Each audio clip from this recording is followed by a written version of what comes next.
Bien, vamos a empezar a ver la parte de receptores periféricos que quedó pendiente.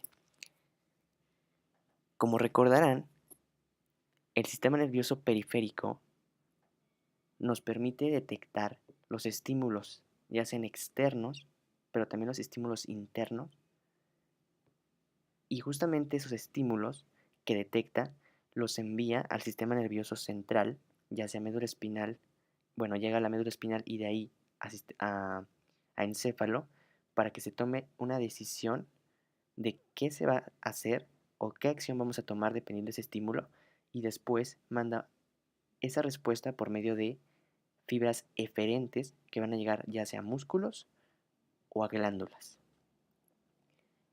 En esta parte nos vamos a enfocar solamente en los receptores periféricos, es decir, en las fibras aferentes, que llevan información de estímulos tanto externos como internos al sistema nervioso central. Entonces, estos receptores periféricos hay que entender el concepto de receptor. Un receptor puede ser una célula, como esta célula que tenemos aquí, especializada.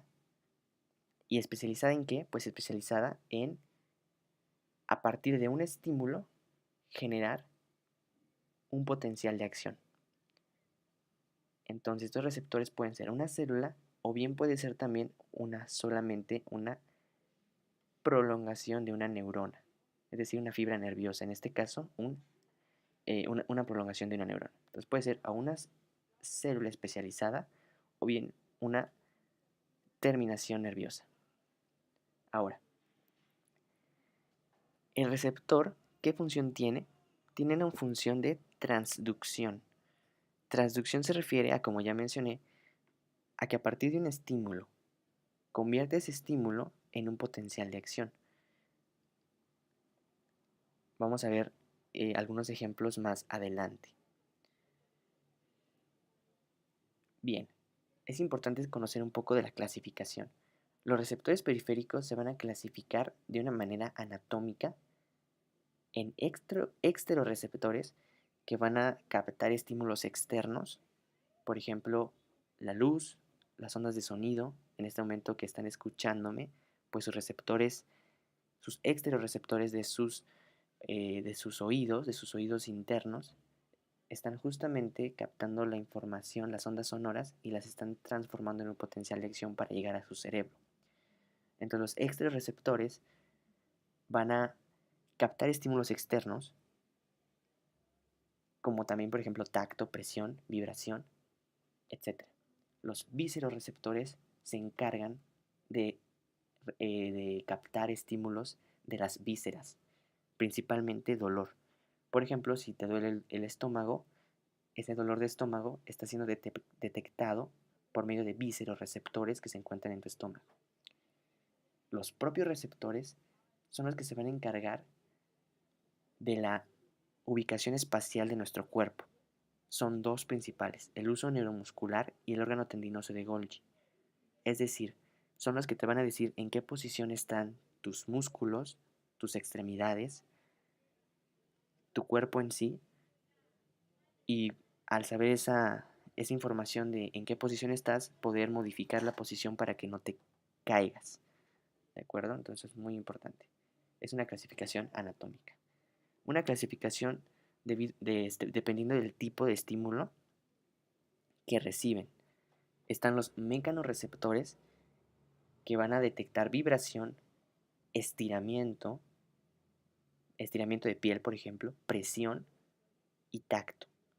Estos mecanorreceptores se encuentran principalmente en piel. Los vamos a ver más adelante. Los termorreceptores se van a encargar de percibir ya sea frío o calor. Algo muy importante es que los termorreceptores que captan el calor van a ser axones mielínicos. Algo importante, ya que si te estás quemando tu mano con una vela, pues tiene que ser muy rápida la conducción del impulso para que llegue al sistema nervioso central y tú quites rápidamente la mano para que no te sigas generando más daño por el calor.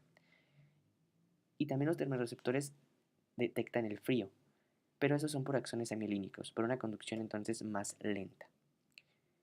También tenemos a los nociceptores. Estos nociceptores es muy importante que los tengan en cuenta, ya que son los que se van a encargar de percibir el dolor. Propiamente los nociceptores se encargan de percibir el daño celular. Por lo tanto, si tú tienes un daño celular, eso es lo que detectan y por lo tanto se siente dolor. Hay dos tipos de dolor. Un dolor agudo, que es por ejemplo el dolor que sentimos en piel cuando nos pegamos en el dedo chiquito del pie en un mueble. Ese sería un dolor agudo y se da por axones mielinizados. Y un dolor crónico, que es por ejemplo el dolor visceral, el dolor de estómago, y eso se da por axones amielínicos. Ahora, también pueden ser estímulos electromagnéticos como por ejemplo la luz o las ondas de sonido. Y al final están los quimiorreceptores que detectan sustancias químicas. Veremos en bloques, no, de hecho en este bloque, por ejemplo, el olfato, lo que tú detectas son sustancias químicas que llegan a las células del olfato. Y las sustancias químicas, por ejemplo, del gusto, tú detectas el sabor de los alimentos por sustancias químicas que llegan a las neuronas de tu lengua. Ahora, los mecanorreceptores, tenemos diferentes tipos. Tenemos los en general los mecanorreceptores van a detectar vibración, estiramiento, presión o tacto. Y pueden ser estos que tenemos aquí, estos ejemplos. Tenemos a los de Ruffini, a los mecanorreceptores de Meissner, a los corpúsculos de Pacini, a las células de Merkel y a los corpúsculos de Krauss.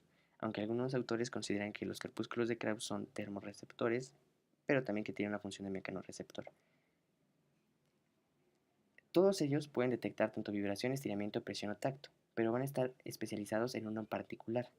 Así Ruffini está especializado en estiramiento, Meissner en tacto, Pacini en vibración y presión, y las células de Merkel en cualquiera de estos cuatro que tenemos. Algo importante es que Ruffini, Meissner y Pacini van a estar localizados en la dermis, mientras que las células de Merkel van a estar localizados en la epidermis. Los receptores periféricos, en este caso los mecanorreceptores, seguimos viendo mecanorreceptores, se pueden clasificar a su vez dependiendo si tienen cápsula o si no la tienen. Si tienen cápsula, los que tienen cápsula son los corpúsculos de Pacini, de Meissner, de Ruffini y de Krauss. Mientras que los no encapsulados o los que no tienen cápsula, acuérdense que una cápsula es esta forma de tejido conectivo denso, irregular y está justamente envolviendo a tus terminaciones nerviosas. Ahorita vamos a ver algunos ejemplos. Y no encapsulados puede ser la célula de Merkel y las terminaciones nerviosas libres. Lo importante aquí es que reconozcan qué función se le dedica a cada uno de estos mecanorreceptores, o sea, Ruffini estiramiento, Meissner tacto, Pacini vibración y presión, ¿sí? Y también que sepan identificar cuáles son los encapsulados y que sepan que el único no encapsulado de estos mecanorreceptores es la célula de Merkel. Ahora, aquí tenemos algunos esquemas. No es muy importante para este bloque que reconozcan los esquemas porque eso lo vamos a ver más en piel. Pero aquí tenemos, por ejemplo, un corpúsculo de Meissner, de Pacini, de Ruffini, una célula de Merkel y las terminaciones nerviosas libres. Vean cómo estas terminaciones nerviosas libres no están encapsuladas. Y como estos sí están encapsulados, aquí tenemos la cápsula y aquí también tenemos otra cápsula. Solo necesito que identifiquen muy bien tres mecanorreceptores. El primero son los corpúsculos de Meissner y aquí podemos observar que es una cápsula de tejido conectivo que podemos apreciar aquí y podemos ver también que fibras nerviosas se introducen en esa cápsula en una conformación como de zigzag. Y también que sepan que dentro de esta cápsula van a encontrarse células de Schwann que van a estar rodeando justamente estas fibras nerviosas. Es muy importante que reconozcan esta estructura porque hay una imagen muy preguntable de examen que es esta de aquí, en donde se alcanza a percibir un corpúsculo de Meissner con su cápsula, sus fibras nerviosas y las células de Schwann, el núcleo de la célula de Schwann aquí en este caso. Estas imágenes tienen que aprendérselas muy bien. Esto que está aquí sería la epidermis. Y esta parte de aquí sería la dermis. Entonces aquí podemos ver que el corpúsculo de Meissner está justamente en la dermis. El otro es el corpúsculo de Batter-Pacini, que es muy importante que lo reconozcan, y es uno muy padre, porque esto es una terminación nerviosa, y justamente esa terminación nerviosa está rodeada de capas de tejido conectivo, de varias capas de hecho. Aquí podemos ver una, otra y otra. Igual esta imagen es muy importante que la reconozcan. Aquí podemos ver cómo la terminación nerviosa está en el centro y está rodeada de muchísimas capas de tejido conectivo. Es una imagen muy particular. El tercero y último que tienen que tener muy bien eh, consciente su estructura es la célula de Merkel. Habíamos dicho al principio que los receptores pueden ser células o pueden ser terminaciones nerviosas. Hasta el momento hemos visto puras terminaciones nerviosas en cuanto a los mecanorreceptores. Pero en el caso de la célula de Merkel vamos a tener que una célula va a ser el receptor. Esta es la encargada de generar el potencial de acción que se denomina potencial generador al principio y después pasárselo al axón que propiamente va a llegar al sistema nervioso central. Es muy importante que sepan que esta célula de Merkel se ubica en la epidermis. Todos los demás ejemplos que hemos visto de mecanorreceptores están en la dermis. Este es el único que está en la epidermis. Y vean que es una célula que se encuentra justamente en la epidermis, pero en su estrato más basal, que está en contacto con una terminación nerviosa. Aquí podemos ver la imagen. Estos que tienen estos huequitos blancos son justamente las células de Merkel. Todo esto de aquí es la epidermis. Y podemos ver que justamente en la parte basal de la epidermis, en su estrato basal, se encuentran estas células de Merkel, a las cuales están llegando terminaciones nerviosas a hacer sinapsis con ellas.